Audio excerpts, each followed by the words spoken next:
कोरापुट जिला लक्ष्मीपुर ब्लॉक बिरिगुड़ा गाँव में शनिवार दिन राति होइथिबा गणदुष्कर्म मामला रे पूर्वतन मुख्यमंत्री नवीन पट्टनायक निर्देश में ओडिशा बीजेडी महिला सभानेत्री स्नेहांगिनी छुरिया नेतृत्व में आज बीजेडी एक फेक फाइंडिंग प्रतिनिधि दल पीड़िता गाँ परडीगुड़ा रे पहुंची एभली अमानवीय जघन्य घटना घटिला ताहा परखिबा परे सरकार को घेरिछंती। पीड़िता परिवार को राज्य सरकार कौन क्षतिपूरण देबे काहेकि एपर्यंत प्रकाश करिनाहंती। पीड़िता परिवार को सरकार कौन सुरक्षा दैछंती। 4 जन जेल पठाई चुप बसी प्रशासन एथिरे आहुरी एकाधिक व्यक्ति सामिल अछंती। पुलिस 4 जन को गिरफ्त कर चुप बसी। जिले में आईन श्रृंखला परिस्थिति पूरा संपूर्ण भाव में भुशुड़ी पड़ी। मानसिक भाव परिवार सदस्य चिंतित। अभियुक्त मानक कठोर दंड दि जाऊ। ओडिशार प्रत्येक दिन आदिवासी झील निर्यातित होउछंती।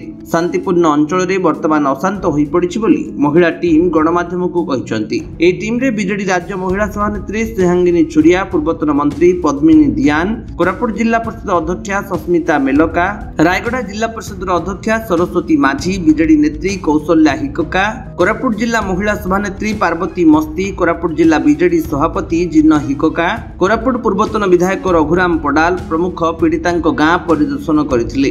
परडीगुड़ा गाँव में आज आम उपस्थित होइछु। आमर पूर्वतन मुख्यमंत्री नवीन पट्टनायक महोदय निर्देश रे आज फैक्ट फाइंडिंग टीम आसी।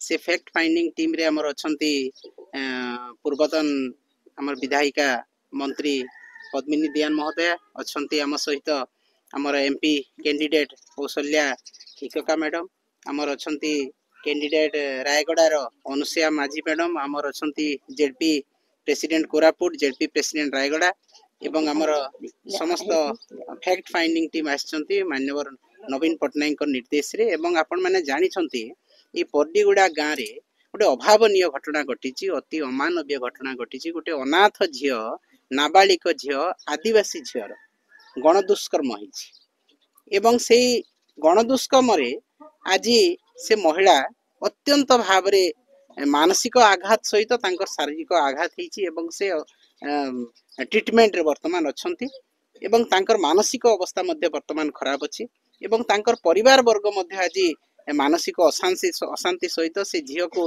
किपरि भाव रे मेडिकल स्वास्थ्य सेवा पाई परिबो, किपरि भाव रे से तार सुरक्षा हे परिबो एवं जो अपराधी अछंती ताकू किपरि भाव रे दंड विधान हे परिबो कठोर रु कठोरतम से ऊपर तांकर परिवार भी आज चिंतित अछंती। एवं आज आपण देखंतु ओडिसा रे प्रत्येक दिन आदिवासी महिला को, आदिवासी नाबालिका को, आदिवासी महिला मान को गणदुष्कर्म प्रत्येक दिन आपण माने खबर कागज रे पाइबे। आज जो ये गणदुष्कर्म कथा निश्चित भाव रे से नाबालिका भौणी को सुरक्षा दिया जाओ, तांकर स्वास्थ्य किपरि भाव रे ठीक हेबो सेति प्रति दृष्टि दिया जाओ एवं सरकार को पाखरे दाबी जे एई जो माने अपराधी अछंती से अपराधी को घंट न घोड़ाई तांको गिरफ्त करी तुरंत कठोर रु कठोर कार्यानुष्ठान निया जाऊ एवं पीड़िता को प्रकृत न्याय दिया जाए। कोरापुट देवदत्त पाणी रिपोर्ट, विश्व विजयी न्यूज ओडिशा।